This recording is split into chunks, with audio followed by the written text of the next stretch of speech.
Então, queridos amigos e amigas, não posso deixar de vos tratar de outra forma. Vamos dar início a este dia que promete ser um dia cheio de bênçãos, através do conhecimento e bênçãos espirituais. Por muito que eu dissesse, nunca conseguiria transmitir a emoção e a alegria que nós sentimos neste momento por estarmos aqui, reunidos convosco, acolhendo estes companheiros queridos que atravessaram o oceano para estarem aqui conosco, para nos trazerem o seu conhecimento, as suas experiências, para que aos nossos olhos se possam abrir outros mares, outros horizontes. Este evento é o primeiro evento organizado pela nossa ainda recém-nascida AME Norte, Associação Médico-Espírita do Norte. Então, é recém-nascida e este é o primeiro evento. Só que organizarmos este primeiro evento com estes palestrantes torna a nossa responsabilidade logo desde o início muito grande. Porque realmente, como poderão ter a oportunidade ao longo deste dia, são pessoas que nos trazem um conhecimento profundo, alicerçado na ciência e nos ensinamentos do Mestre Jesus.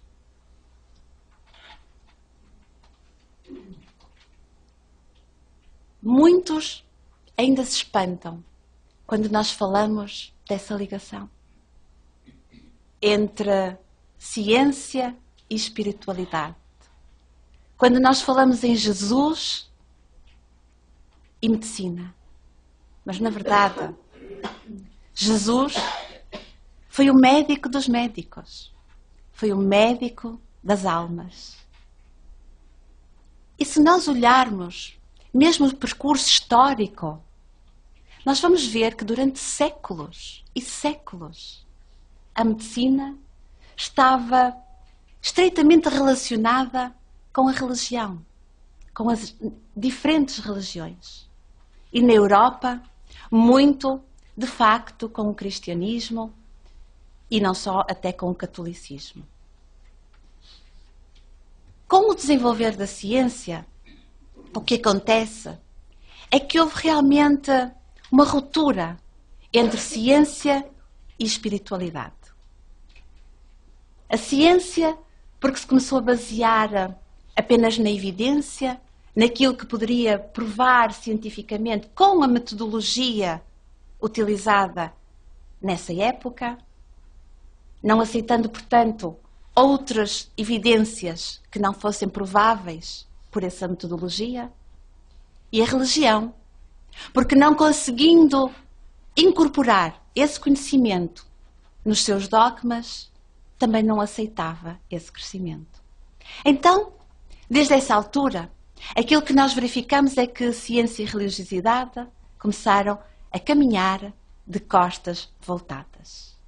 Mas eis que surge, então, a doutrina dos espíritos e todo um manancial de conhecimento que nos faz refletir sobre a possibilidade, não, sobre a necessidade absoluta de aproximação entre ciência e religião. E cada vez essa é uma realidade mais presente. Por isso é que hoje estamos aqui reunidos, com pessoas de diferentes áreas, de diferentes crenças, para que realmente possamos compreender. Naquela época em que Jesus trouxe os seus ensinamentos. Todos nós nos lembramos das leituras e dos relatos em que certa feita ele caminhava no meio da multidão e sentiu que alguém o tinha tocado. Era uma mulher que tinha hemorragias de longa data e que não havia forma de a curar. E ela queria chegar a Jesus, queria falar com Jesus, mas no meio daquela multidão ela não conseguia. Mas a sua fé era tão forte que ela sabia que bastaria apenas tocar-lhe para que ficasse curada. E Jesus sentiu o seu toque e perguntou a Pedro: quem me tocou? E os apóstolos disseram: Mestre, mas no meio desta multidão, como queres que saibamos? Quem nos tocou? E ele diz: alguém me tocou e saiu uma virtude de mim. E voltando-se, viu aquela mulher e lhe disse: mulher, a tua fé te salvou.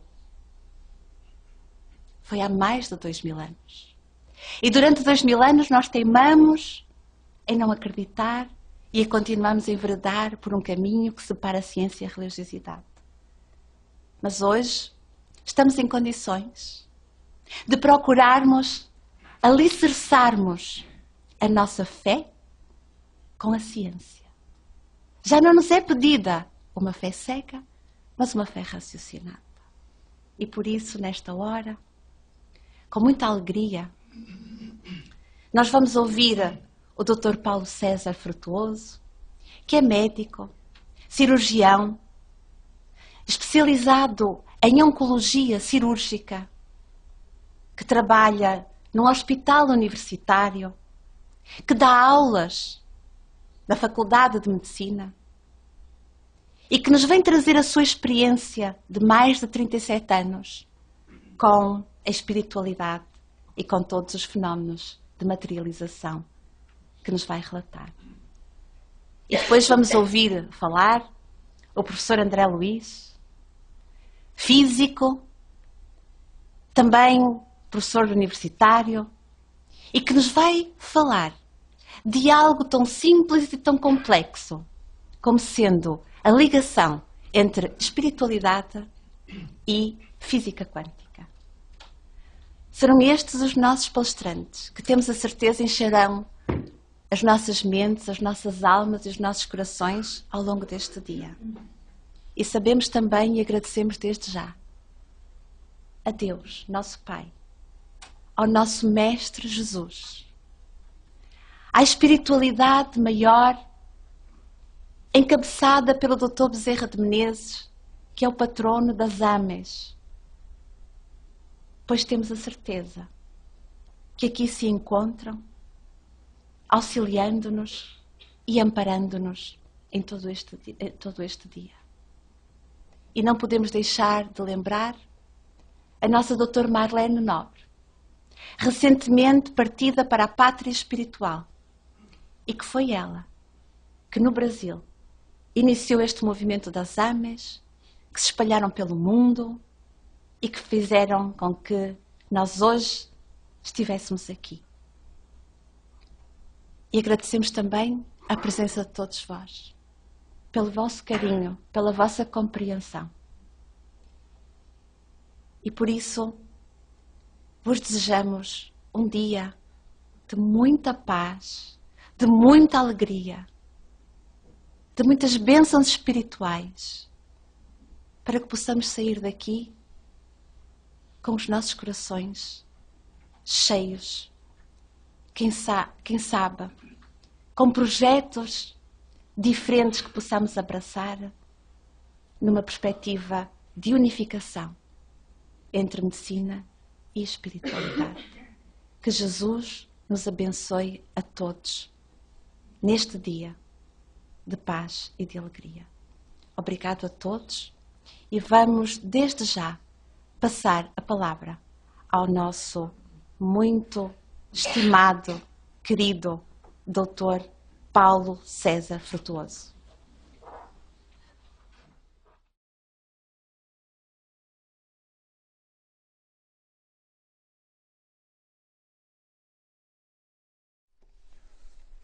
senhoras e senhoras. De Lisboa, de Braga, do Porto, de Portugal, do Brasil e dos outros países que nos honram nessa manhã com a presença. Nosso bom dia e o nosso agradecimento por estar aqui me ouvindo. E eu sempre costumo dizer que não venho ensinar nada, venho aprender com aqueles que aqui estão. Os senhores estão olhando simplesmente para uma caixa de ressonância que vai provavelmente ouvir o que deve ser dito nessa manhã. E como sou o primeiro a ouvir, às vezes eu me emociono por aquilo que eu tenho que transmitir.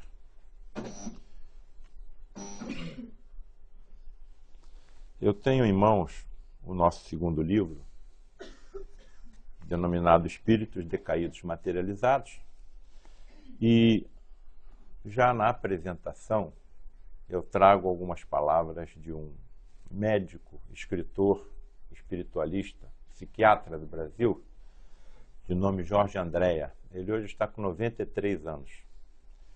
Tem mais de 10 livros escritos dentro da espiritualidade ligada à ciência. E esse pensamento aqui, quando eu o li, ele me tocou profundamente. E eu procuro sempre segui-lo naquilo que faço.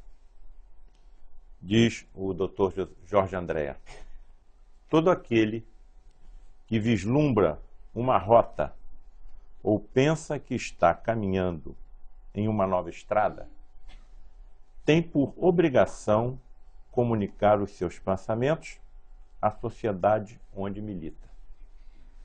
Então é o que eu procuro fazer dentro das áreas onde eu milito, seja na medicina convencional, seja na ciência da espiritualidade.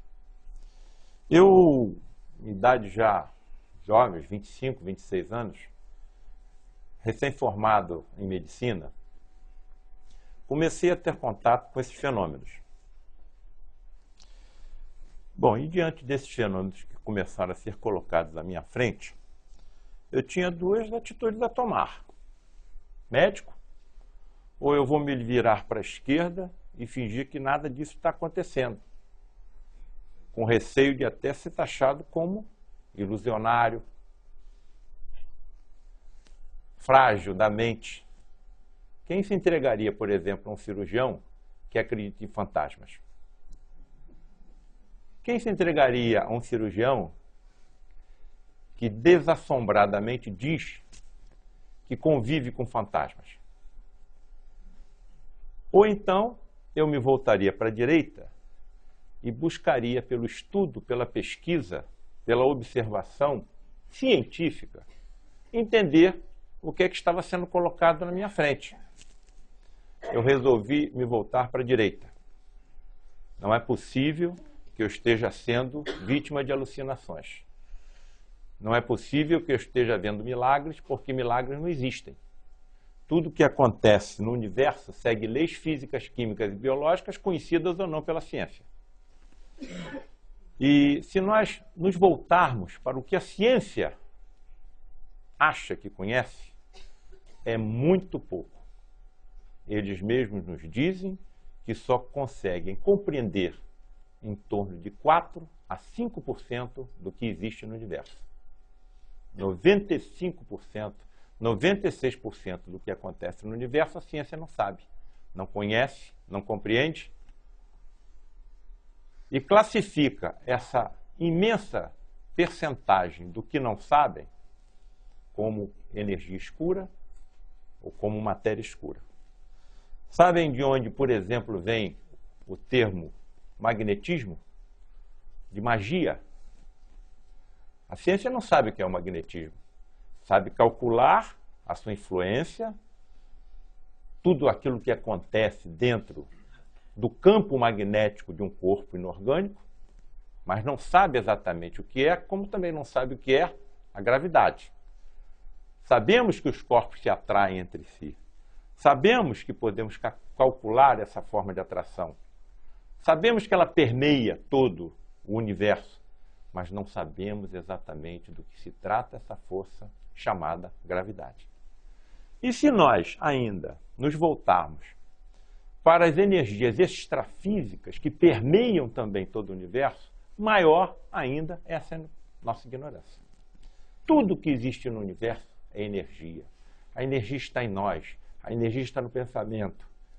E essa energia existente no pensamento se multiplica quando nós transformamos esse pensamento em oração, em prece. Então, mais cedo ou mais tarde, a ciência desvendará todos esses segredos. Eu, quando chego no hospital moderno para praticar um ato cirúrgico, eu preciso escovar as minhas mãos, eu preciso lavar as minhas mãos.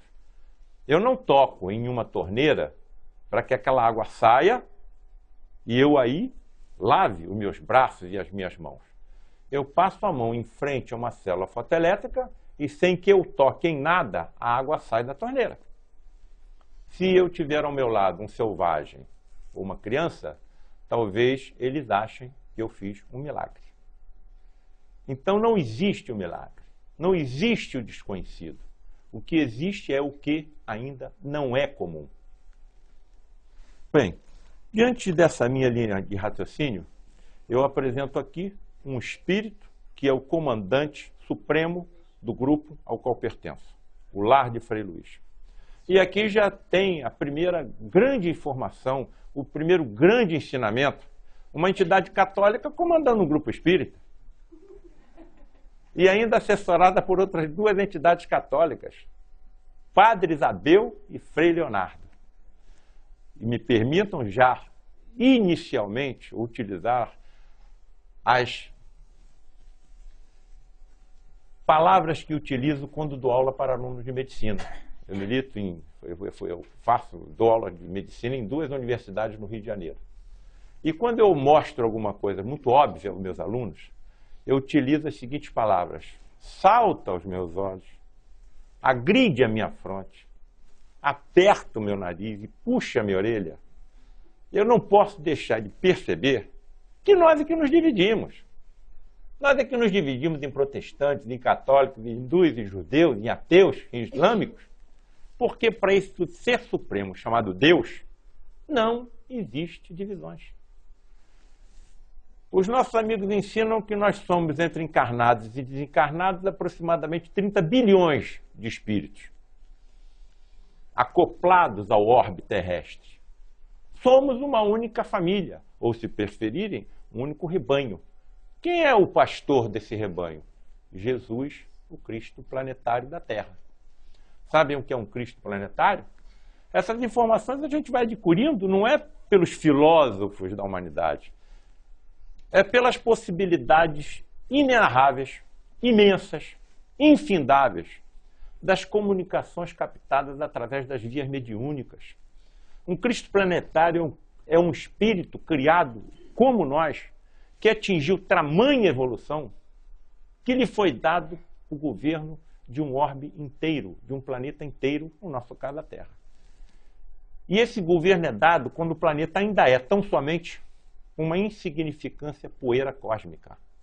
No nosso caso, de acordo com experimentos lançados pela NASA em 2002, WMAP, nós estamos sob o governo de Jesus há 4 bilhões e 500 milhões de anos. Ou seja, há 4 bilhões e 500 milhões de anos, Jesus já era Jesus. Mas o que é 4 bilhões e 500 milhões de anos diante da eternidade? Nada.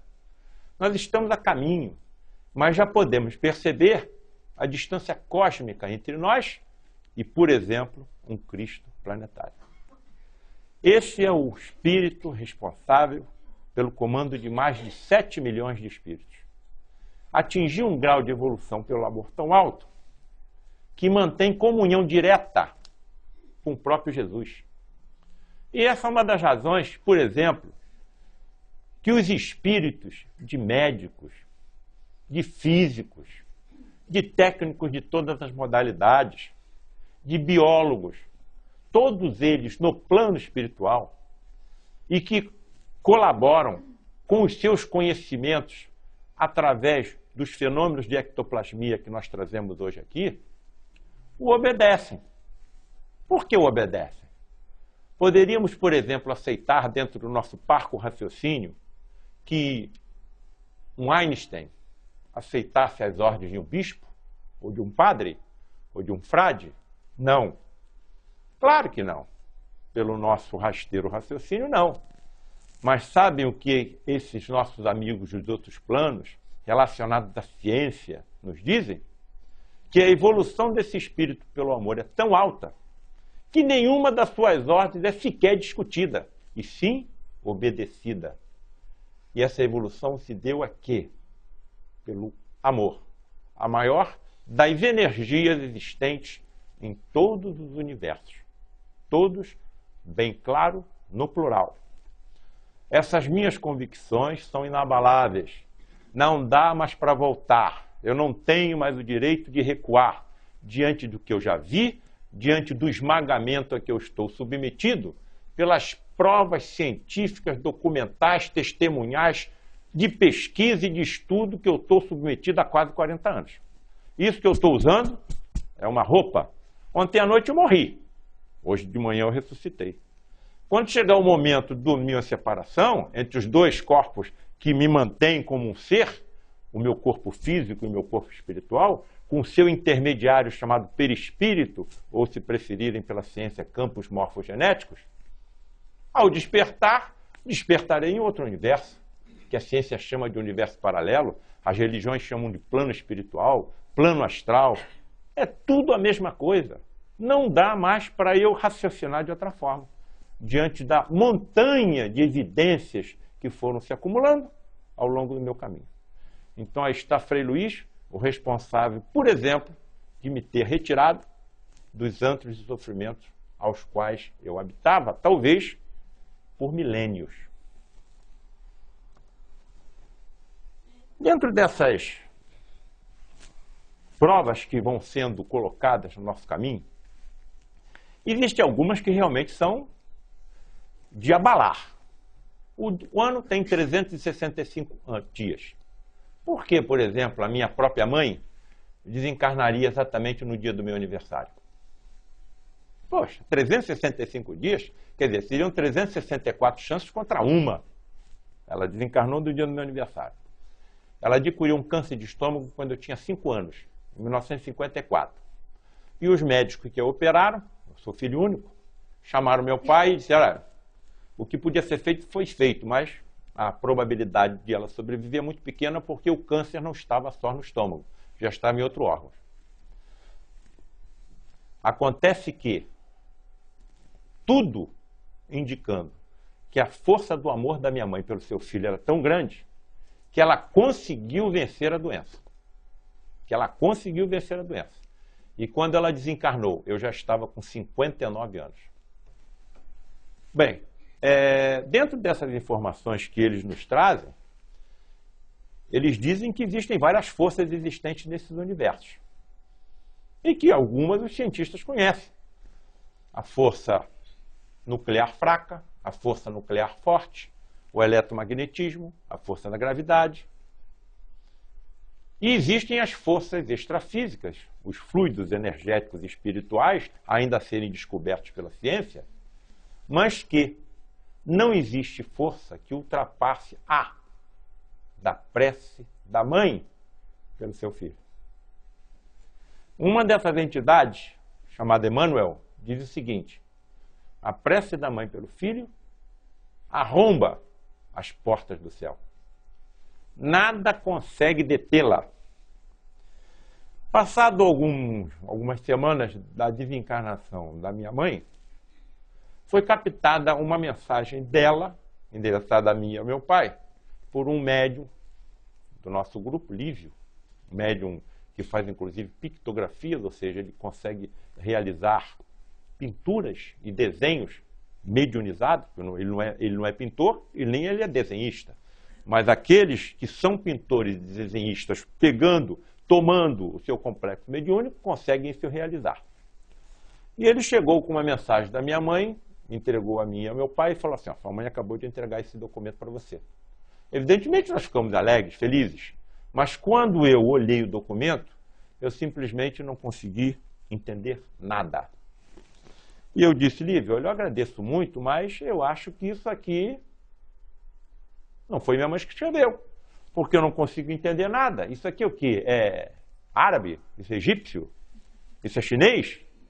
Simplesmente não consigo entender, Lívia. Eu agradeço muito essa gentileza, mas não é possível, isso não é da minha mãe. E recebi a seguinte palavra, ou frase, coloque no espelho. O Lívio tinha recebido uma mensagem da minha mãe, toda escrita do lado esquerdo para a direita e de cima para baixo. Em segundos? Como é possível isso? Então, está aqui mais uma prova das milhares que eu tenho acumulado ao longo da minha existência e que me mostra que a minha mãe não morreu. Minha mãe está mais viva do que eu, está mais feliz do que eu, está encontrando com seus amigos, com seus entes queridos, com seu pai, com a sua mãe. E é isso que vai acontecer comigo. E é isso que acaba por nos trazer uma tranquilidade interna quando nós atingimos essas certezas e convicções. Uma alegria que nós estamos sempre transmitindo àqueles que de nós se aproximam. Nós somos alegres porque sabemos que não existe morte, que nós somos seres eternos, que estamos programados para felicidades inenarráveis em linguagem humana, seja ela morta, seja em línguas mortas, seja em línguas vivas. Isso nos traz uma alegria, uma tranquilidade e que nós a utilizamos para transmitir a confiança, a serenidade, o conforto àqueles que ainda não alcançaram essas certezas que nós já alcançamos. Eu digo nós, porque se os senhores não tivessem a certeza, provavelmente não estariam aqui ainda. Nós já sabemos dessas verdades. E a nossa responsabilidade diante dessas verdades aumenta muito, porque a nossa responsabilidade passa a ser cada vez maior de acordo com aquilo que mais sabemos. E à medida que vamos utilizando aquilo que mais sabemos em benefício dos próximos, segundo as informações dos nossos amigos, mais felizes nos sentimos. Então eles não são felizes pelo que eles têm, pelos que possuem. Eles são felizes pelo que eles sabem e são mais felizes ainda porque utilizam o que sabem no auxílio a Deus, no equilíbrio dos seus universos. Deus? O que é Deus? Não sei. Nem consigo imaginar. No estágio de desenvolvimento espiritual rasteiro em que me encontro, por enquanto, só posso saber que ele existe. O que é? Como é que eu vou compreender o que é um ser que cria infinitos universos, que se interpenetram entre si? A ciência mesmo tem dificuldade e sabe que eles existem e os comparam a estações de rádio. Nós somos o rádio, estamos sintonizados com esse universo que é uma estação de rádio, mas todas as outras estações de rádio estão se interpenetrando, como todas as estações de rádio estão presentes nessa sala. Todas as estações de rádio do mundo estão aqui dentro. Se eu tivesse um rádio, me sintonizaria com uma delas. Eu sou o rádio, estou sintonizado com esse universo. Tudo que existe está aqui, energia. E quando os sábios e cientistas que se dedicam à pesquisa da existência de civilizações extraplanetárias procuram, não são homenzinhos verdes de olhos grandes, nem azuis, nem amarelos, nem vermelhos.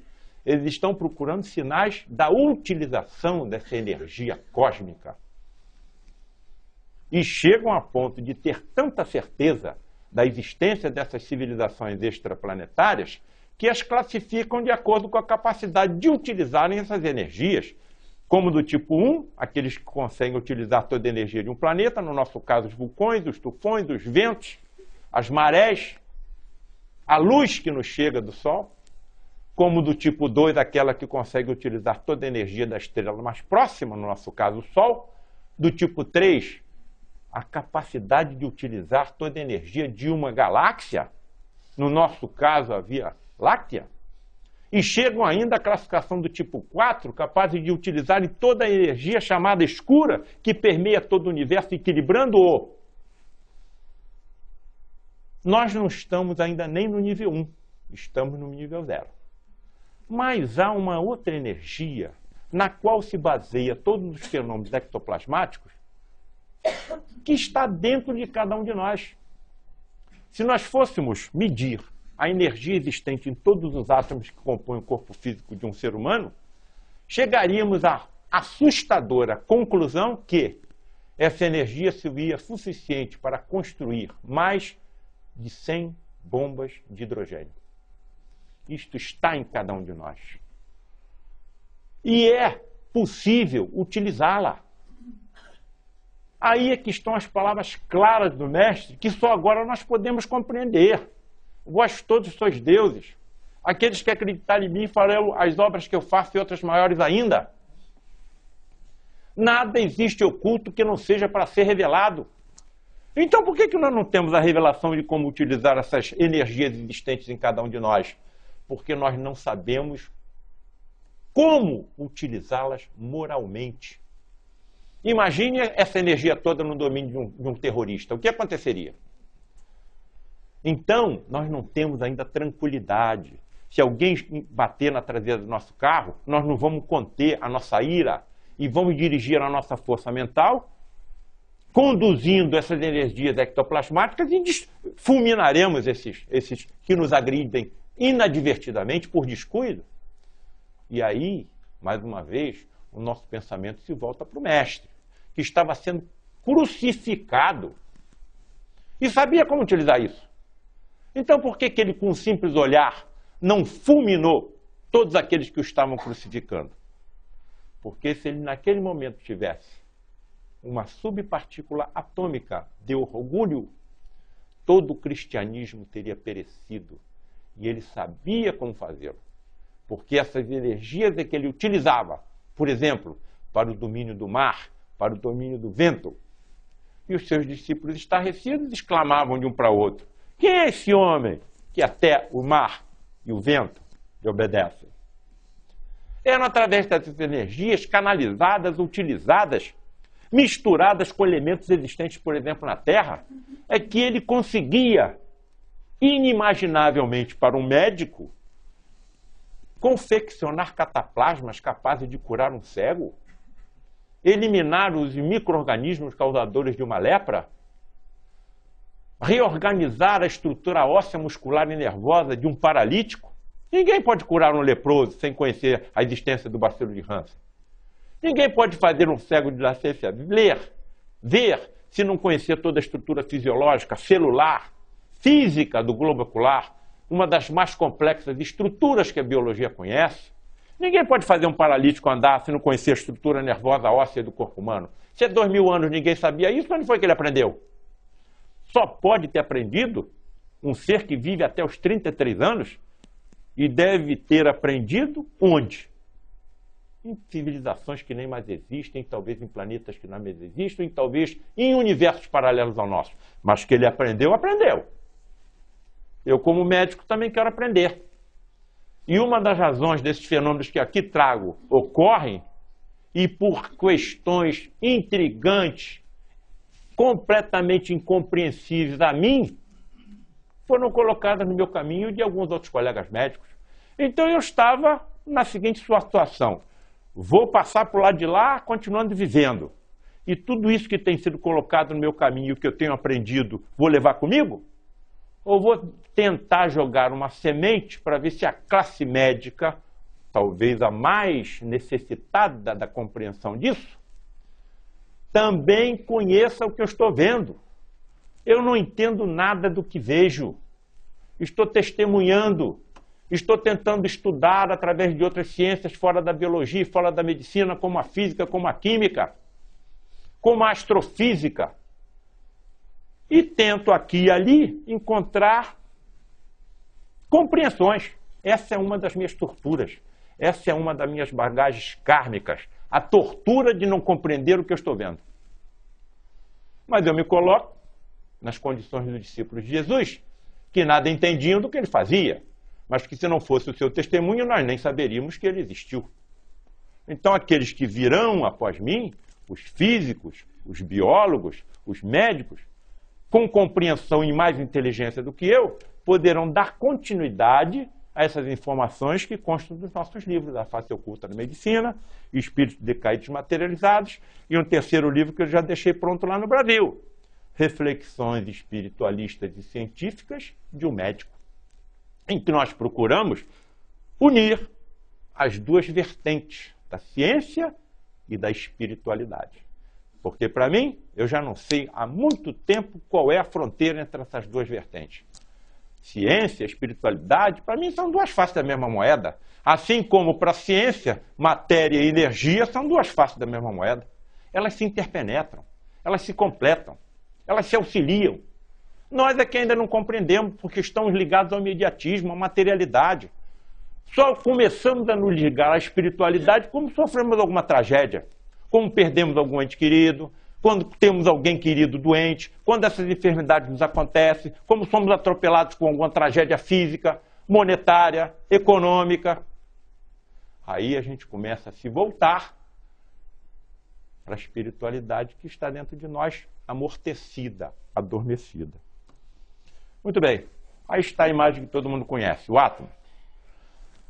Bom, os físicos nos ensinam que se nós colocarmos esse núcleo aí do tamanho de uma ervilha e colocássemos essa ervilha no meio do gramado do Maracanã, o primeiro elétron giraria em volta do estádio. Ou seja, nós estamos constituídos por espaços vazios. Se nós comprimíssemos todos os espaços vazios existentes nos nossos átomos, nós caberíamos na palma da nossa mão. E o que está na palma da minha mão pode ser só energia, nem matéria é. Se nós somos espaços vazios, onde é que estão os sentimentos? Onde é que está o pensamento? Onde é que está a saudade? Onde é que está o amor? Onde é que está a ternura? Não estão nos nervos nem secreções nenhuma, porque os nervos e as secreções e os neurônios são constituídos por espaços vazios. Não dá para mim acreditar que não exista uma força energética transmitindo a vida ao meu corpo. E os mesmos átomos que estão no meu corpo estão nessa bancada. Por que a bancada não está viva e eu estou? Porque um ser energético está transmitindo vida a mim. Podem chamar de espírito, pode chamar de alma, de ser extrafísico, ultrafísico, pode chamar do que quiser. São sinônimos. Assim como os universos paralelos são sinônimos dos planos espirituais e planos astrais. Mas que esses seres existem, interligados com outro intermediário, tudo indicando que seja constituído por uma coisa chamada antimatéria, que Kardec, em meados do século XIX, classificou ou denominou de perispírito, e que a ciência agora está denominando de campos morfogenéticos. Os que tiverem curiosidade, principalmente os mais jovens, que me honram com a sua presença, cheguem em casa e cliquem na internet o nome de um cientista chamado Sheldrake, e os senhores verão espantados o que ele tem a nos mostrar. Campos energéticos, chamados morfogenéticos, que unem espécies inteiras de animais, que fazem, por exemplo, que quando nós batamos na água com um bastão, todo um cardume de peixe se movimente instantaneamente na mesma direção. Ele demonstra, através das suas experiências, que os nossos cães, os nossos animais de estimação, percebem quando, terminado um dia de trabalho, nós começamos a nos preparar para voltar para nossas casas. Os cães ficam alerta, sobem as suas orelhas, ficam fitando a vidraça da janela e da porta. Como eles percebem se nós estamos a quilômetros de distância? Pelo que a ciência está descobrindo, que está dando o nome de campos morfogenéticos. Ou não será o perispírito, que pode alcançar dimensões incalculáveis, unindo-nos como estamos agora, e que pode englobar toda uma humanidade, todo um planeta? Nós somos células de um único organismo. Eu tenho 50 trilhões de células. Eu tenho 50 trilhões de células. Se uma dessas células ficar doente, todo o meu organismo adoecerá. E se nós compararmos a humanidade a um conjunto de células semelhantes àquela que constitui os nossos organismos? Basta que nós tenhamos um mau comportamento e toda a humanidade sofrerá. E é isso que nós estamos vendo. Essa é a razão para todas as dificuldades e tragédias que estamos passando. Por que passamos tantas dificuldades se temos um Cristo planetário? Muito simples. Informações dadas com uma clareza assustadora, esmagante, pelos nossos amigos do outro plano espiritual, que já compreendem isso muito melhor do que eu. Existem duas atmosferas, uma psíquica e uma astral. Uma psicosfera. Sabe o que é uma psicosfera? O conjunto de energias mentais de todos os habitantes de um planeta. E que pode influenciar as atmosferas físicas desse mesmo planeta. Qual seria a psicosfera de um planeta onde são cometidos por ano mais de 100 milhões de abortos criminosos? Qual seria a psicosfera de um planeta onde dois dos maiores mercados são o de armas e de drogas? Qual seria a psicosfera de um planeta que a todos os dias em que nós abrimos as mídias, nós encontramos notícias de alguma guerra. Só a última ceifou 60 milhões de vidas, com os desdobramentos da orfandade, da viuvez, das mutilações. Esse é o planeta que nós habitamos, de provas e de expiações, e para todo lado que você volta, você vê sofrimento. E até quando você se volta para dentro de si, você também vê sofrimento. Onde é que está Deus? É isso que Ele nos criou? Para sofrer? Foi por isso que Ele criou um planeta de provas e sofrimentos? E nos indaga em determinada vez, mas por que nós temos que conviver com tanto crime, com tanto... Que companhias esperaríamos encontrar se fôssemos habitar uma penitenciária? Criminosos. Que companhia esperaríamos encontrar se fôssemos habitar um hospital? Enfermos. Isso é o planeta Terra. Uma imensa penitenciária e um imenso hospital. Todos nós estamos enfermos. E os métodos de cura são através dos sofrimentos. É Deus que está implantando esses sofrimentos? Obviamente não. E lhes provo isso cientificamente. Somos nós que implantamos esses sofrimentos em nós próprios. Como? Pelo que fazemos, pelo que falamos e pelo que pensamos. Então existe alguma injustiça divina se eu, em encarnações passadas, tiver utilizado a minha língua para promover intrigas e até guerras, e numa outra encarnação eu nasça sem o sentido da fala? Existe alguma injustiça divina se eu tiver disparado um projetil de arma de fogo contra alguém, propositalmente, e esse projetil de arma de fogo tiver lacerado a medula e essa pessoa ser transformada num paraplégico, eu, em encarnações próximas, sofrer um acidente, entre aspas, casual, ao acaso, que é o que mais nós ouvimos dentro da ciência, e ter ficado com a mesma paralisia que eu provoquei em outros? Onde é que está a injustiça divina? Estamos passando agora pela tragédia dessa queda desse avião lá na França. Onde é que está Deus? É mais fácil não acreditar em Deus. Isso tudo é obra do acaso, o universo é obra do acaso, a vida é obra do acaso, eu sou uma obra do acaso. As doenças são obra do acaso. E se eu, em encarnações passadas, tiver sido um corsário, especializado no aprisionamento de navios, em que eu roubava a carga e depois afundava esse mesmo navio com a tripulação e os passageiros, incluindo aí mulheres, crianças e idosos. Essas informações não são tiradas da minha cabeça. São as informações captadas pelos nossos amigos dos planos espirituais ou dos planos extrafísicos ou do universo paralelo através de indivíduos chamados médios ou sensitivos, cuja diferença entre eles e nós está ainda, entre aspas, chamado ADN lixo. Não existe ADN lixo. A própria ciência já está desvendando isso. A ciência achou durante muito tempo que somente 1,5% a 2% do ADN seria suficiente para constituir um corpo humano inteiro. Para que servem então os outros 98%? Não é ADN lixo. Ali estão incrustados, por exemplo, as possibilidades mediúnicas de cada um. Ali serão despertadas, à medida que nós fomos evoluindo como espécie humana, novas estruturas, novos poderes psíquicos, novos sentidos, e que estão sendo estudados muito seriamente pela própria ciência. Inclusive nos países que não se consideram cristãos, como os antigos países da antiga cortina de ferro, em que procuravam desenvolver em astronautas esses novos sentidos, porque sabiam que a velocidade das naves será no futuro tão rápida que, se acontecer um defeito, não terá tempo de ser corrigido.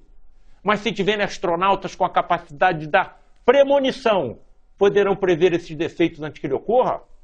Um outro problema que eles terão que enfrentar é a comunicação, porque pelas ondas de rádio, a cada vez, quanto mais distante estiver a nave do planeta, mais difícil será a comunicação com as bases. Um alô em Marte vai demorar 8 minutos para chegar à Terra, mas através da comunicação telepática sensitiva ou mediúnica, independente do lugar onde se encontrem os dois comunicantes no universo, essa comunicação será instantânea? Essa é a razão pelos quais eles tentam desenvolver e sabem que é possível. Nós estamos engatinhando em todas essas ciências soberbas que virão mais cedo ou mais tarde ao encontro da humanidade, desde que ela tenha uma coisa chamada merecimento. Aí está como nos comunicamos, como começamos a nossa vida física. Todo mundo conhece isso aí. O que nós não conhecemos é como é exatamente calculado qual é o espermatozoide que vai chegar ao óvulo. 300 milhões são lançados nas duas trompas. 2.000 conseguem alcançar os óvulos, mas somente um penetra. Talvez 2, são os gêmeos bivitelinos, não é isso? Os amigos do plano espiritual estão nos dizendo que cada unidade dessa é calculada, estudada previamente, com todos os cuidados. Nós temos os corpos que precisamos para cumprir alguma determinada missão. Um músico terá um desenvolvimento maior da sua acuidade auditiva. Um palestrante terá uma acuidade maior do seu sentido da fala, e assim por diante. E aí surge a pergunta, sempre vindo dos jovens. Os jovens é o nosso maior tesouro. Os jovens é o nosso maior tesouro. Espera aí, doutor. Então, na hora que eu estiver tendo relação com a minha noiva, com a minha esposa, vai ter uma opção de gente ali programando o meu espermatozoide e o óvulo dela? Não, meu grande amigo. O André Luiz nos explica que eles formam cordões de isolamento, aonde as uniões conjugais são presididas pelo amor. Ninguém se aproxima, nem encarnado nem desencarnado. O encontro do espermatozoide com o óvulo demora horas, às vezes dias. Então aquele encontro é sagrado. Mas quando chega o momento do espermatozoide se unir com o óvulo, aí eles entram.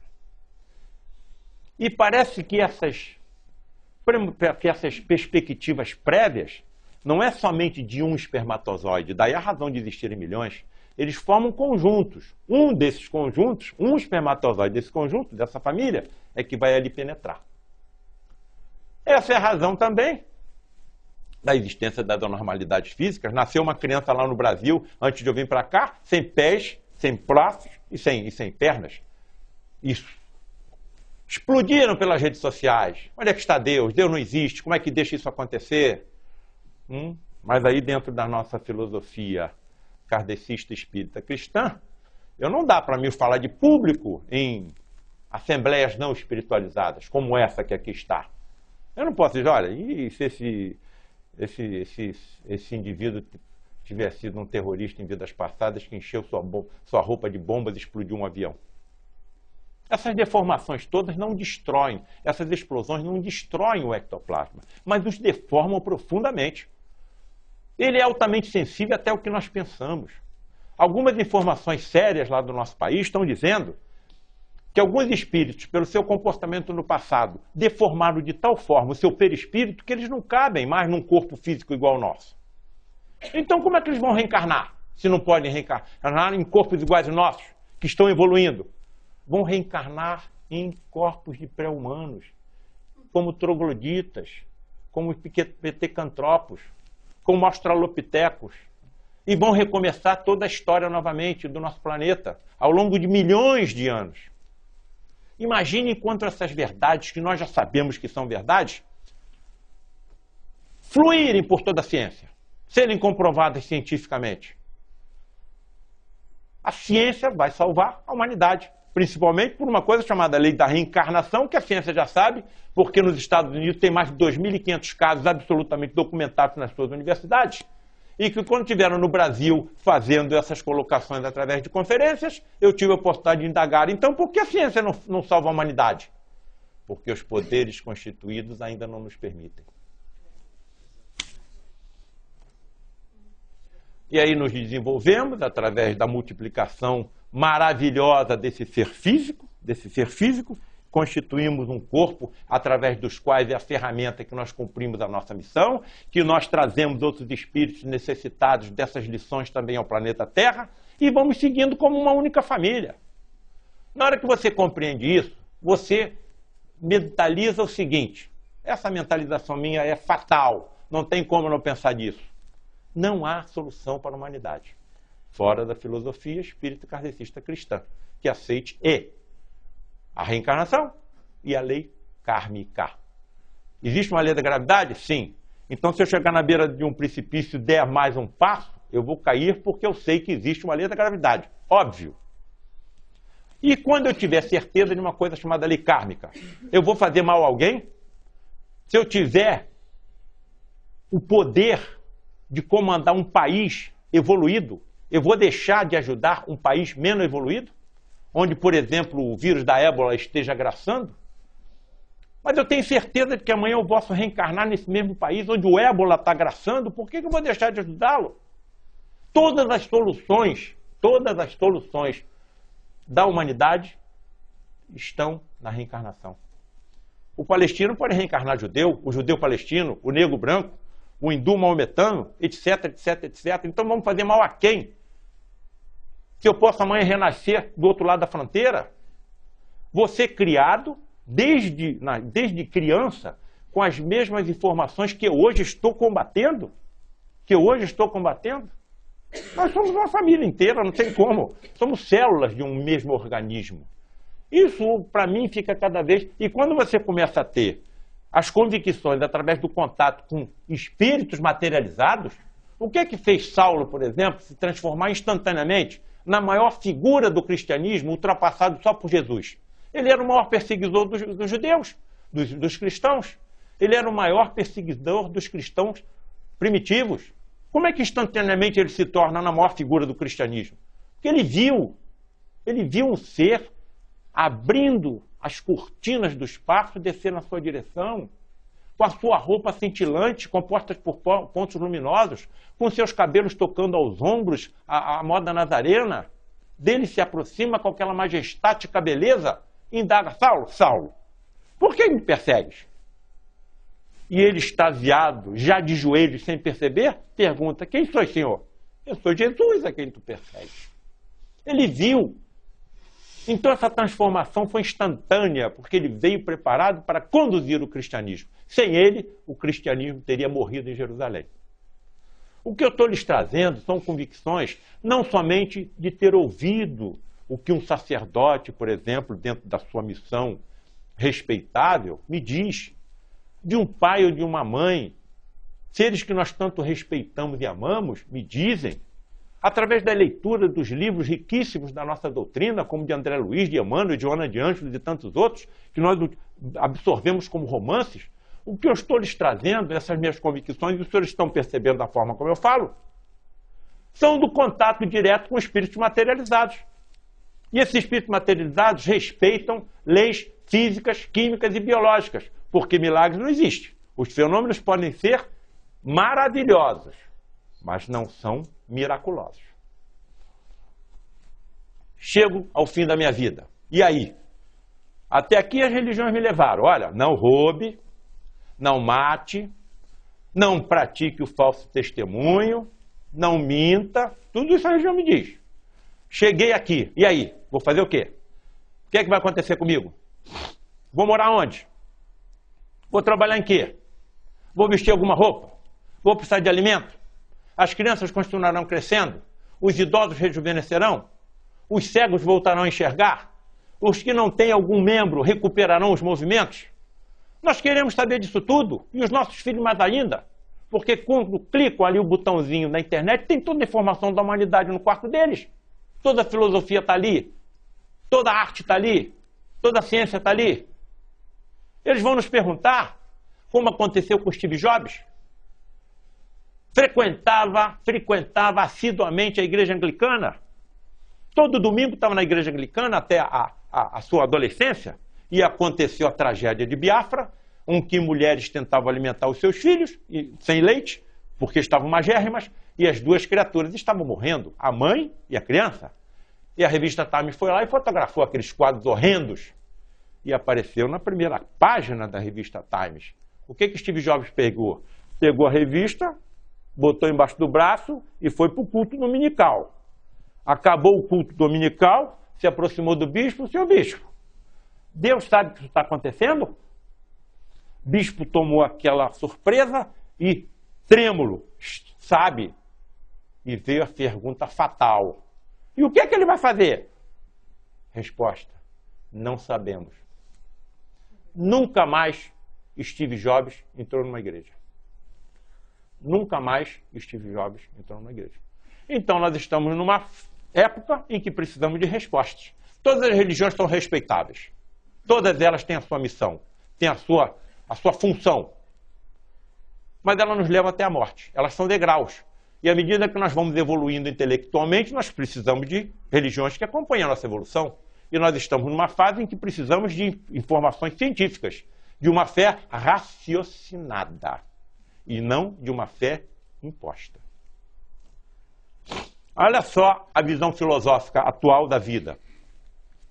O homem é o produto de causas que não tinham previsão do fim do que estavam realizando. Sua origem, suas esperanças e medos, seus amores e suas crenças não passam por desfecho de disposições acidentais de átomos. Nós somos o fruto de disposições acidentais, casuais de átomos. Isso que nós somos.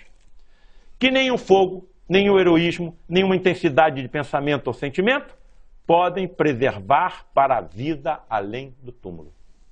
Essa é a visão de grande parte dos nossos cientistas. Nada sobrevive à morte física e a vida é um fruto do puro acaso. Muito bem. Mas nós sabemos que temos continuidade. Não é possível que nós cheguemos a perder tudo que nós adquirimos, como, por exemplo, os sentimentos de amor pelos entes queridos. Isso tudo se acaba. Nós já sabemos que essa continuidade existe. Então, nós precisamos já ingressar nessa continuidade e ter certeza de que colheremos obrigatoriamente aquilo que plantamos. Colheremos obrigatoriamente aquilo que plantamos. E essa lei é matemática, exata. Na palestra da tarde, os senhores verão comigo essa confirmação. Vou morar onde? A ciência está dizendo que, em determinadas ocasiões, os elétrons desaparecem e reaparecem em outras órbitas. Estudos de alta complexidade, procurando entender onde é que o elétron está quando some de uma órbita e aparece em outra, chegaram à conclusão das existências dos chamados universos paralelos. Que para mim é o plano espiritual, é o plano astral, é para aí que eu vou. Existe alguma possibilidade de eu retornar e me mostrar fisicamente aos meus entes queridos? Existe alguma possibilidade de eu me materializar? Sim, existe. Que entendam-se bem o que é uma materialização de um espírito. Se um espírito materializado aqui estiver, todos que estão aqui nessa sala o verão. Se ele falar alguma coisa, todos que estão nessa sala ouvirão. Se ele exalar algum odor, todos que estão nessa sala sentirão. Se for permitido tocá-lo, nós o sentiremos. Se pegarmos uma máquina fotográfica e o fotografarmos, aparecerá a sua fisionomia, o seu vulto, o seu corpo na chapa fotográfica revelada. Isso é a materialização de um espírito. Então não verá só o médium vidente. Todos o verão. Ele está materializado. Durante alguns momentos ele adquiriu um corpo como o nosso, ingressou no nosso plano físico e nós o vemos. Nós o ouvimos e, se possível, nós o tocamos. Provavelmente aconteceu o que aconteceu com Jesus no terceiro dia. Por que ele disse, não me toque, Madalena, eu ainda não estou pronto para o Pai? Os espíritos materializados não nos deixam tocá-lo, porque quando nós tocamos o espírito, como ele está ligado fluidicamente ao médio de efeito físico, o médio de efeito físico pode sofrer. É uma razão que a nossa ciência não alcançou, mas é uma razão lógica. Essa é uma das razões. Como é que Jesus cospe na pele, na terra, e confecciona algum cataplasma que bota um cego para enxergar? Quando o sensitivo entra em transe, os ectoplasmas, ou seja, o ectoplasma, o fluido energético desconhecido ainda da nossa ciência, que é o responsável pela materialização do espírito, sai principalmente pela boca. Que saliva miraculosa é essa que saiu da boca de Jesus? Ou não foi saliva, foi ectoplasma? E com ele, com a sua inteligência, com a sua capacidade, com o aprendizado, conduziu pela força mental até a confecção de algum ectoplasma, de algum medicamento, até misturado com os elementos existentes no solo, na terra, e de alguma forma confeccionou algum cataplasma que recuperou a forma energética de um globo ocular. A forma energética de um globo ocular. O nosso corpo tem uma forma energética. É por isso que quando o ovo formado pela união do espermatozoide e o óvulo, começa a se dividir em 2, 4, 8, 16, 32, 64 de células absolutamente iguais. Absolutamente iguais. Começa a haver a formação de uma célula óssea, de uma célula cerebral, de uma célula muscular, de uma célula cutânea, de uma célula pulmonar, de uma célula hepática. Existe uma forma energética por trás disso tudo. Parece que recebem, segundo as informações dos físicos, os físicos estão verificando isso através das energias do laser. Nós temos um físico aqui conosco hoje que poderá tocar no assunto. De acordo com a energia que é tocada em uma célula tronco ou pluripotencial, ela se dirige numa determinada direção e se diferencia em alguma célula do nosso organismo. Isso não é ciência, ou não é? Isso não é religião, ou não é? Isso é a união das duas vertentes. União e espiritualidade. Quais são as evidências dessa continuidade da vida? Experiências quase-morte, terapias de vidas passadas, fenômenos psíquicos, e nós caímos lá dentro desses fenômenos mediúnicos, nos fenômenos físicos, que são a materialização dos espíritos, com os quais eu convivo, presencio, pesquiso, estudo há quase 40 anos. Aqui está o nosso grupo. Joana, vou pegar você agora. Esse homem me ensinou tudo que ele sabia dentro da ectoplasmia. Tem 8 livros escritos sobre materializações de espírito e ectoplasmia. Luiz da Rocha Lima. Aqui está o nosso principal médio de efeito físico, é uma fotografia antiga, ele hoje está com 72 anos, e à medida que o médio de efeito físico vai se tornando mais idoso, ficam mais difíceis os fenômenos físicos, porque fica mais difícil a exteriorização do ectoplasma dele. Qual é a diferença entre ele e eu, e nós? Um dos seus fluidos energéticos, chamado tela búdica, é diferente do nosso. Essa tela búdica é que impede que nós sintamos o toque dos espíritos que estão aqui. Estão aqui, em uma quantidade muito maior do que nós encarnados. Não existem paredes para eles. Estão sendo trazidos para cá para escutar a vibração da nossa voz. Eles não escutam o que o Frei Luiz diz, porque a vibração de Frei Luiz é muito mais alta que a deles. Nós não escutamos o que os espíritos dizem, a não ser os médiuns. Mas quando são trazidos em reuniões de alto poder mental, de alta elevação fluídica, ouvem o que eu estou falando, porque estão no mesmo plano vibratório que eu. Vêm aqui, por exemplo, entes queridos, presentes, se sentem felizes, conseguem compreender que estão desencarnados. Muitos deles não sabem nem que morreram. Então, essas reuniões são de grande importância. A multiplicação desses grupos, desses centros espíritas sérios, é muito importante para o esclarecimento desses espíritos que ali estão. Aqui está meu pai, o médium de efeito físico desde 6 anos de idade, médium vidente. 6 anos de idade começou a ver tudo que ninguém via, nem as crianças. O que a família fez? Ele hoje está com 90 anos. Isso aconteceu 84 anos atrás, 86. A família levou a criança ao médico. Qual foi a orientação dos médicos? Choques elétricos numa criança de 6 anos. Não adiantou para nada, ele continuou vendo, está vendo até hoje. Se tivesse aqui, estaria vendo os dois ambientes, o físico e o espiritual. E aqui estou eu, sempre atento, olhando tudo que esse homem diz. Joaninha, olha como eu tinha cabelo.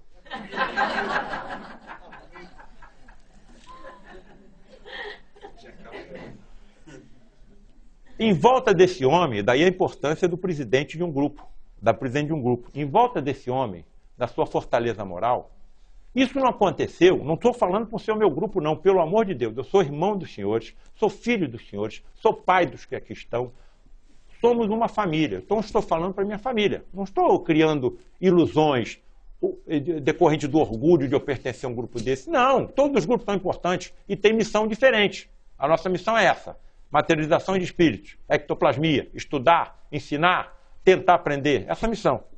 Mas em nenhum grupo no mundo nós tivemos 1, 2, 3, 4, 5, 6 médiuns de efeitos físicos. São raríssimos. São raríssimos. A tela búdica deles sendo diferente, é mais fina e mais fenestrada. Por isso o ectoplasma deles sai com mais facilidade. Mas isso tem um problema sério. São sempre espíritos muito endividados. Estão sempre perseguidos por falange de perseguidores que eles prejudicaram no passado, que eles maltrataram. Como a tela búdica deles é mais fina e mais fenestrada, eles sentem o toque dos espíritos. Sentem socos, pontapés, beliscões, puxada de... Pelo amor de Deus, como é que eu vou ser um cirurgião sendo um médico de efeito físico? Eu estou operando, vou sentir um pontapé? Vou sentir um soco, uma puxada de cabelos? Então, observem, são médios muito raros, são médios sempre muito desconfiados, sempre fechados, porque sabem que a energia que deles se exterioriza é sensível ao próprio pensamento. Então, tem medo dos desconhecidos. Não podem estar numa reunião de materializações, rodeados por uma assembleia que os auxilia, sem que essas pessoas que compõem essa assembleia sejam de absoluta confiança deles. Tem medo de se apresentar, de doarem a sua energia, porque sabem que pode desencarnar se houver uma quebra de corrente fluídica numa dessas reuniões. São médios muito raros, muito difíceis de serem desenvolvidos. E é muito difícil nós desenvolvermos uma assembleia com as condições ideais para acompanhar um médium desse numa reunião de materialização. Eu não posso ir para uma reunião de materialização pensando nas dívidas que eu tenho que pagar amanhã. Eu não posso ir numa reunião de materialização pensando na festa que eu tenho que ir hoje à noite.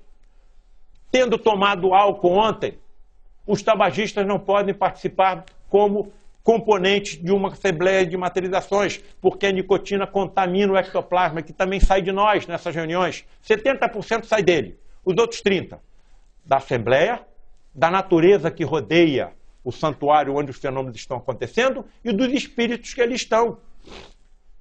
Há verdadeiras quebras de corrente, por vezes, com o risco de vida do próprio médium. E aí se indaga, como é possível uma quebra de corrente com a presença de um ser como Frei Luís?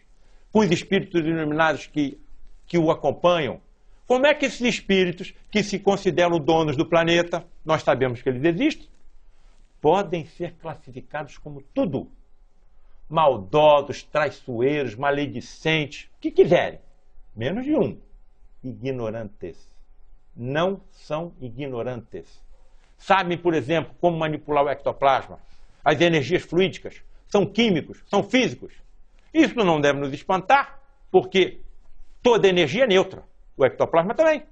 O que nós fazemos com a energia atômica? Construímos uma bomba de cobalto para tratar cancerosos.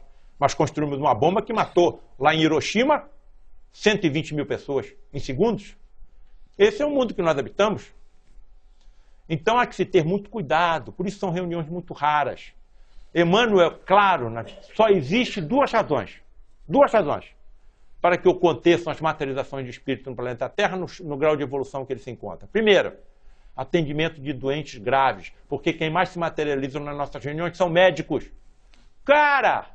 Caramba, eu sou médico, vou estar numa reunião dessa onde se materializam médicos dos outros planos de existência, eu vou querer conversar com eles. Vem cá, colega, me ensina alguma coisa. Onde é que você está? Como é que você atua? É isso que eu vou mostrar desses alguns diálogos que eu tive ao longo de 40 anos com o principal médico que ali se materializa, Frederic von Stein, cirurgião do exército nazista, conquistado pelo amor de Frei Luís, que também era alemão. E eu que mais se materializa nessas nossas reuniões, acompanhados de outros, mas ele é o principal. Em alguns momentos, aqui e ali, eu consegui alguns diálogos. Eu nunca me dirijo à entidade materializada, mas quando ela se dirige a mim, o difícil é eu controlar a minha curiosidade científica. Sai torpedeando pergunta à torta e à direita, a ponto de ser chamado a atenção. Calma, senta, fica quieto. O principal é o doente, não é você, a sua curiosidade. Muito bem. Então essa é a principal razão dessas materializações. Qual é a segunda, menos importante? Lampejos, relâmpagos, aqui e ali, do que será a medicina do futuro. Os médicos serão médiuns. Os médicos serão médiuns. Alguém quer ser médico? Muito bem. Vamos vasculhar o seu ADN para ver se existe alguma composição que permita que você seja um médium de efeitos físicos, que saiba como conduzir o seu ectoplasma na eliminação de tumores. Colegas, amigos, eu não sou brasileiro, eu sou português, os senhores não são portugueses, os senhores são brasileiros. Eu estou falando diante de uma família. Eu não posso ter mais dúvida. Eles sabem como desintegrar tumores. Eles sabem como desintegrar cálculos de vesícula, cálculos renais, placas de ateroma. Eles sabem fazer isso utilizando uma coisa chamada força mental, associada a quê? a uma forma de energia chamada ectoplasmática. Eles sabem. Mas por que eles não fazem isso com todos os doentes que nós levamos? Porque existe uma razão kármica para nós passarmos pelos sofrimentos que nós estamos passando. Essas razões kármicas estão remodelando, estão consertando o quê? O nosso fluido ectoplasmático, o nosso fluido perispiritual, que precisa se consertar. Para quê? Para que nós continuemos a cumprir as nossas missões e encarnações futuras.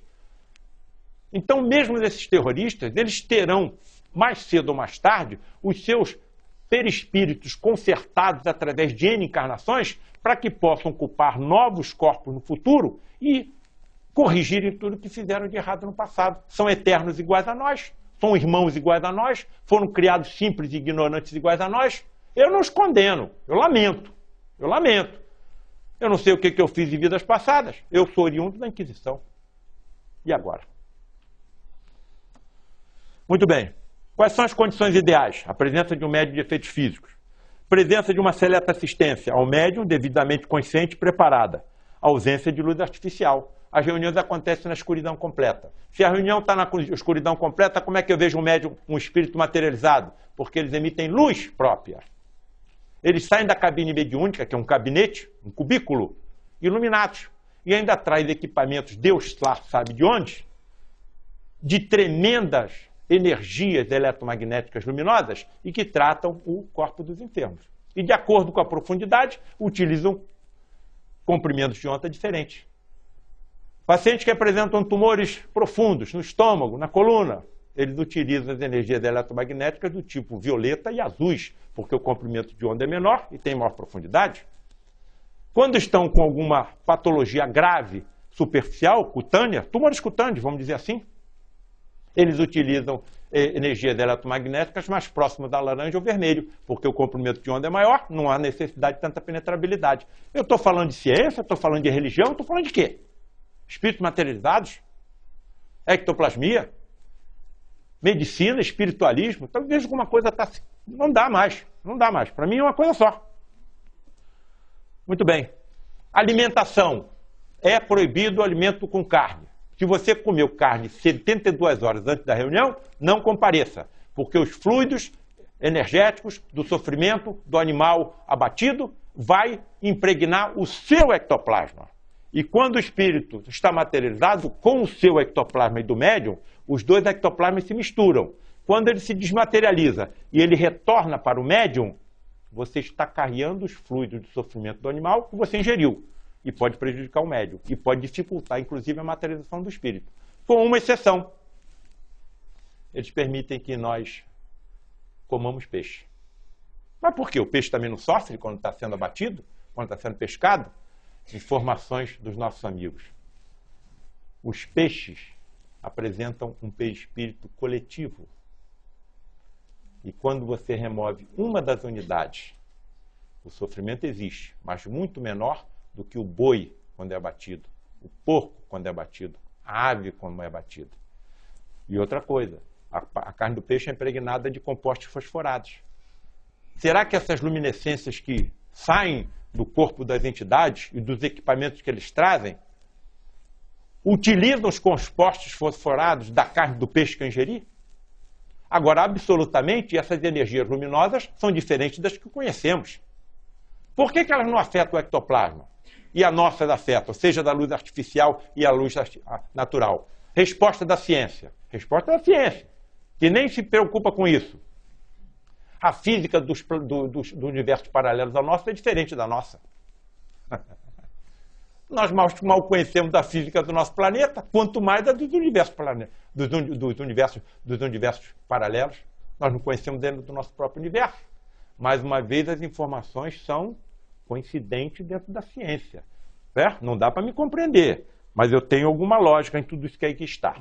Aí está uma fotografia antiga do Frei Luís. Eu vou me afastar. Não preciso. Tem aqui. Observe que o nosso santuário está construído no meio de uma floresta. Tudo isso aqui contribui para o ectoplasma também. O que é o ectoplasma? Essa é a resposta mais fácil que eu tenho a dar hoje. Não sei. Qual é a composição do ectoplasma? Não sei. Felizmente não sei. Porque se eu soubesse, talvez eu não tivesse como utilizá-lo. Não é? E eu não estou em condições morais, não é? Ideais, de controle para usá-lo. Então, nós podemos saber que ele existe, não sabemos como utilizá-lo. Outra coisa, é importante que esses santuários estejam também longe dos grandes centros. Por quê? Aqui está o nosso santuário, dentro de uma floresta. Porque, amigos, os senhores não estão me vendo aqui pela primeira vez, os senhores já me conhecem há milênios. Então vocês sabem que eu sou uma pessoa normal. Não sou nenhum alucinado. Vamos usar o termo bem claro. Eu não sou maluco. Hã? Por que esse amigo dos senhores e das senhoras, dos jovens que aqui estão, se embrenhariam às 6 horas da manhã numa montanha, no meio de uma floresta? Ficaria lá 2, 3 horas. Por que eu vou fazer? Por que eu não fico em casa no sábado, que é um dia destinado ao descanso, ao lazer, a ficar com a família? O que eu vou fazer no alto de uma montanha, no meio de uma floresta, às 6 horas da manhã? Muitas vezes dormir lá, nesse santuário, de sexta para sábado de manhã. A não ser que algo muito importante ali exista. A não ser que algo muito importante ali exista. E existe. E existe. Por isso que há quase 40 anos eu subo essa montanha e me embrenho nessa floresta. Muito bem. Os senhores estão vendo aqui alguns dos maiores cientistas da humanidade. Só vou passar rápido para a gente não perder muito tempo. Alfred Russel Wallace, elaborador da teoria da evolução, juntamente com Charles Darwin. Camille Flammarion, o maior astrônomo da França, até hoje cultuado pelos franceses. Aqui está César Lombroso, simplesmente pai da medicina forense. Só tem fera. E eu tive cuidado de colocar ao lado deles Luiz da Rocha Lima. Desse grupo eu pego 3, que é Alex Carrel, Charles Richer e William Crookes. Todos 3 prêmios Nobel. O que Alex Carrel fez para ganhar o prêmio Nobel? Descobridor das substâncias anticoagulantes. Graças ao trabalho desse homem, milhares de vidas estão sendo salvas nesse momento. O que Charles Richer fez para ganhar o prêmio Nobel de Medicina e Fisiologia em 1913? Descobriu a resposta anafilática. Graças ao trabalho desse homem, milhares de vidas estão sendo salvas nesse momento. O que William Crookes fez? Todo mundo conhece o William Crookes. Nós temos televisão em casa pelo trabalho dele. Prêmio Nobel de Física, descobridor do elemento talho, do estado radiante da matéria, etc, etc, etc, etc.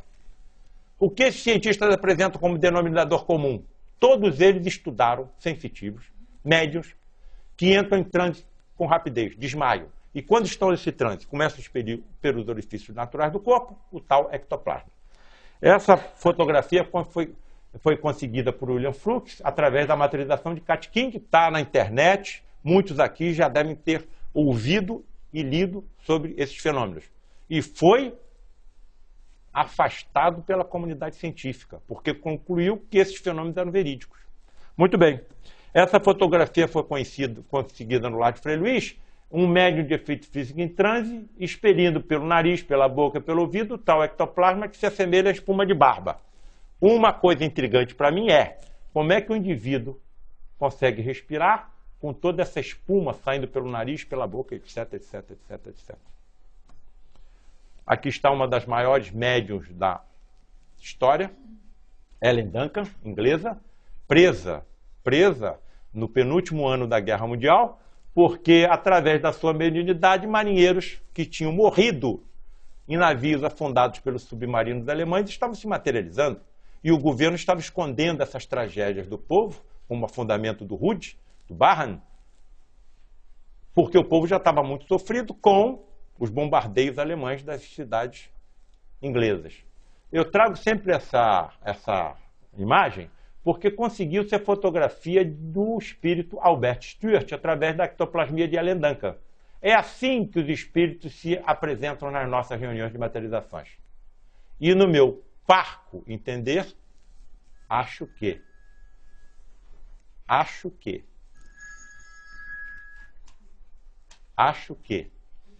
as histórias de fantasmas cobertos por lençóis têm origem nos espíritos materializados. Esses mantos são confeccionados também com ectoplasma.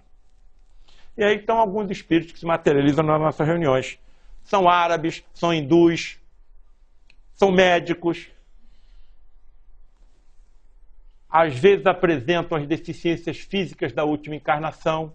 É assim que eles se apresentam na porta da cabine. Alguns com as fisionomias absolutamente claras. Se você conhece o médium de efeito físico, que é um amigo seu, um parente seu, é óbvio, salta aos meus olhos, agride a minha fronte, aperta o meu nariz e puxa a minha orelha, que esse ser é um ser diferente do médium. Você conhece o médium, ele é completamente diferente dessa fisionomia que aqui está. Então, o que está diante de mim é um espírito materializado, inclusive de... Aqui estão eles, inclusive de crianças. Até crianças se materializam. E fazendo artes. Nós temos uma trombeta que está descrita no livro, aqueles que me honrarem com a leitura verão a descrição, que são aparelhos fonógrafos através dos quais o espírito materializa tão somente a sua laringe e fala pelo fenômeno da voz direta. Não há necessidade da materialização completa do espírito para poupar o ectoplasma para o doente. Então materializa-se somente a laringe do espírito, ela é acoplada no vocal menor da trombeta de alumínio e nós ouvimos a sua voz, que é gravada, é um espírito. Quem mais dá essas mensagens em voz direta é Frei Luís. São fenômenos raros, mas são reais. E essas crianças, quando se materializavam, derrubavam a trombeta de alumínio, provavelmente um metro de altura, e acordavam com o barulho médio de efeito físico.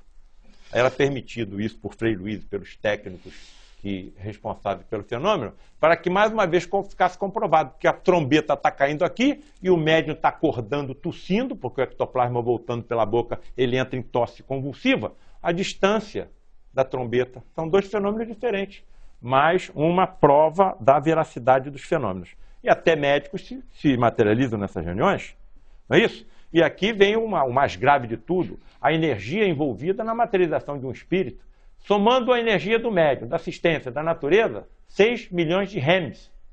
Cara, 6 milhões de remes? 10 mil vezes 600 remes? 600 remes é uma dose letal a seres humanos. Então, estão sendo desprendidos do médium 6 milhões de remes. 10 mil vezes a taxa letal a um ser humano. Como é que essa energia toda é controlada? Como é que as entidades se transmutam de uma em outra com tamanha energia? Controlam como? Como? Isso foi verificado também, todo mundo conhece essa imagem, o Santo Sudário. Para que essas imagens aparecessem no Santo Sudário, a ciência está nos dizendo que haveria a desintegração de quê? De um corpo em torno de 80 quilos envolto pelo sudário, os seus átomos seriam convertidos em fótons, ou então em neutrinos e antineutrinos. Mais uma vez, nós vemos a quantidade de energia despendida na desmaterialização de um corpo humano. Quando o espírito está materializado, o corpo do médium está desintegrado. Então, nessa desintegração do corpo do médium igual ao meu, essas quantidades fabulosas de energia são desenvolvidas, são manipuladas. É por isso que esses santuários devem estar afastados dos centros urbanos. Se essa energia que aconteceu com o Santo Sudário não estivesse sob absoluto controle, a cidade inteira de Jerusalém tinha sido pulverizada. E todos os povoados próximos também. Essa é a energia, ou mais de 100 vezes essa energia, que fica manipulada numa materialização. Daí, como é que nós vamos dominar toda essa energia? Como queremos, como gostaríamos? Ainda não é o momento. Quem sabia fazer isso? Quem? Jesus. Essa foi uma das nossas reuniões descritas no livro Espíritos Decaídos Materializados, que quando eles chegaram para a reunião, o santuário simplesmente estava todo destruído. Por quem? Pelas entidades que não querem que essas verdades surjam, porque se consideram donos do planeta. Mas Jesus sabia como dominar essa energia. E aí ele dominava o vento, dominava o mar. E para terminar, apenas algumas palavras sobre o nosso livro Espíritos Decaídos Materializados. No final da década de 70 e 80, 7 reuniões aconteceram, orientadas e ordenadas por Frei Luís, onde espíritos decaídos seriam materializados contra a sua vontade, fotografados, porque no grupo iria um fotógrafo profissional. Muito bem, o que eu estou querendo dizer claramente? Que as entidades descritas de libertação, missionários da luz, Missionários, Obreiros da Vida Eterna, e todos esses livros que descrevem essas deformações profundas dos espíritos decaídos, é a pura verdade. Porque isso aconteceu no Frei Luís e eles foram fotografados. Quando eu escrevi o livro, não tive coragem de colocar as fotografias. Porque quando eu vi as fotografias, se eu tivesse aquelas fisionomias, não ia querer que a minha fotografia saísse em livro, jornal, em revista, na internet, nem na televisão. Segundo, essas entidades foram conquistadas pelo amor de Frei Luís, estão em recuperação. Terceiro, eu não sei o que fiz em vidas passadas. Eu posso ter sido muito pior do que eles. Ali foi fotografado e materializado um inquisidor, um pedófilo, um sexólatra, um carrasco da Idade Média. Foi no que eu trouxe, foi no que eu trouxe. E vou passar rapidamente a fotografia dele, porque até pelo olhar, segundo Luiz da Rocha Lima, ele poderia lançar fluidos negativos. Então o médium era colocado numa cabine, as luzes eram apagadas, a cabine fechada, todo o santuário revistado, 10 ou 12 pessoas somente presentes pela seriedade e perigo da reunião, e ficávamos em prece, com a máquina fotográfica composta por um equipamento infravermelho, armado também, para diminuir a propagação dos fótons que afetam o ectoplasma. Qual era o sinal? Quando esse sinal era dado na escuridão, a máquina era disparada. Nós só veríamos o resultado dessas fotografias no dia seguinte. Aí está a fotografia que apareceu, a imagem que apareceu na fotografia. E eu coloco uma...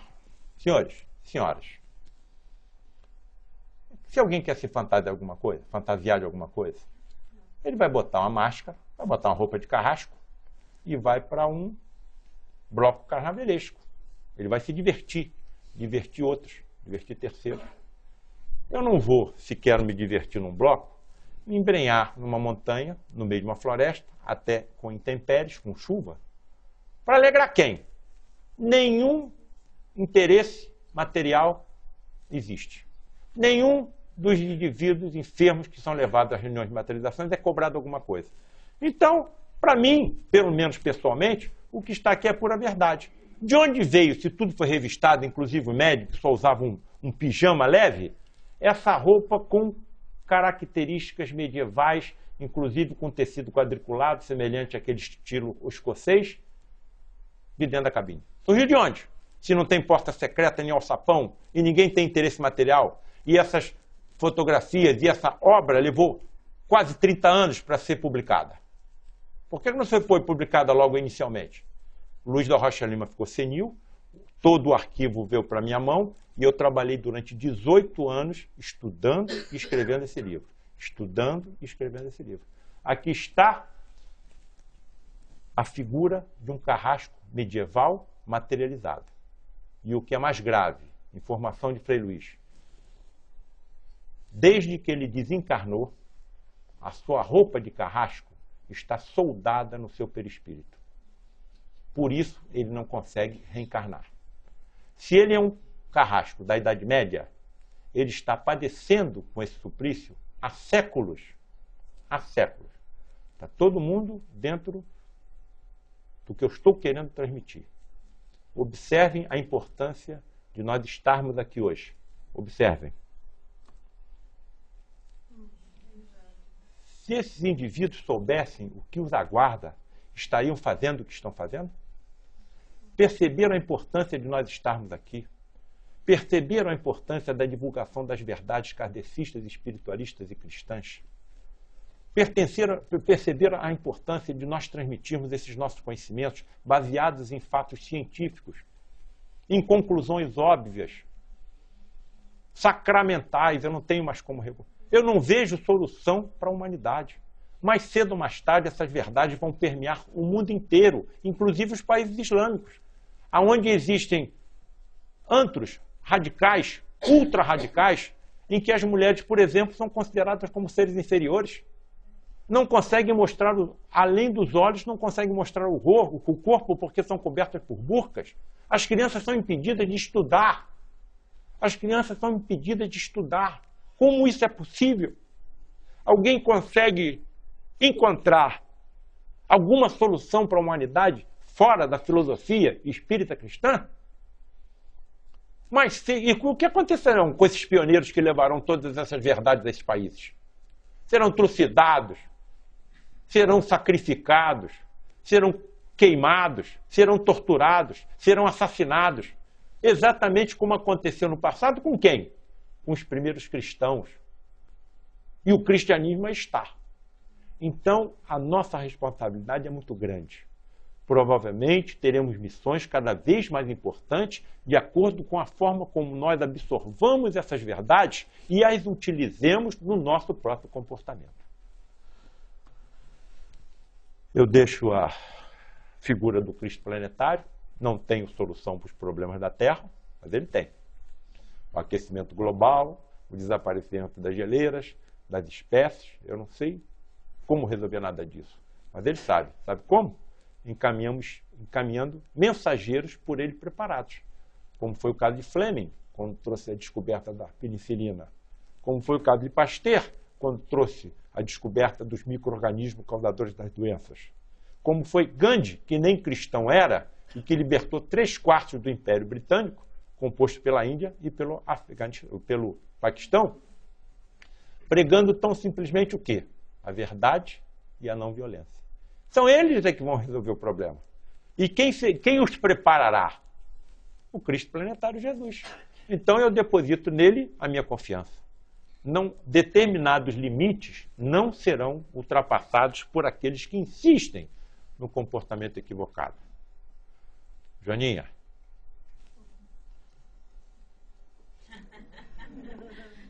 Não é por ser meu neto não, Joana. Mas acho que depois de Jesus é o espírito mais lindo que já veio ao planeta Terra. Obrigado, amigo.